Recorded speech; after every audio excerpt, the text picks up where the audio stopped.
Rapat paripurna DPRD Provinsi Jambi terkait rencana penyertaan modal tambahan bagi Bank Jambi nyaris ricuh pada Senin 13 September 2021. Dua orang anggota Dewan melontarkan kata kasar bahkan hampir adu jotos. Dikutip dari tribunjambi.com, kericuhan berawal dari salah satu anggota Dewan Fauzi Ansori menyampaikan interupsi kepada Ketua DPRD Provinsi Jambi, Edi Purwanto, untuk meminta penjelasan terkait pernyataan Gubernur Jambi Al-Haris soal rencana penyertaan modal tambahan bagi Bank Jambi sebesar 40 miliar rupiah. Pernyataan itu dijawab Gubernur Jambi Al-Haris. Merasa tidak puas, Ahmad Fauzi Ansori kembali menjawab pihaknya hanya menanyakan penyertaan modal 40-an miliar dalam situasi perda yang belum disahkan. Mendengar itu, Kamaluddin Hafiz dari P3 balik menginterupsi. Kamaluddin Hafiz mengatakan rapat paripurna digelar secara resmi dan pendalaman akan dibahas di komisi dan badan anggaran.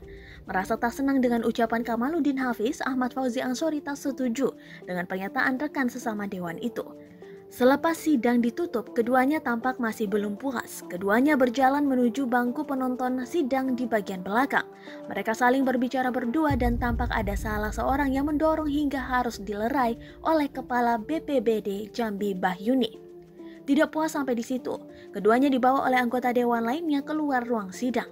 Namun, masih tampak terjadi keributan. Kali ini, Apriyodito dari fraksi Golkar tampak tak tahan dengan sikap Kamaluddin Hafiz, hingga keduanya kembali dipisahkan.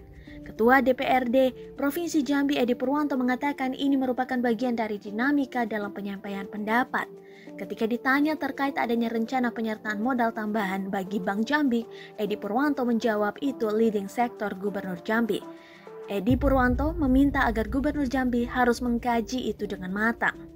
Saat ini, menurut Ketua DPRD Provinsi Jambi, kedua anggota Dewan sudah berdamai.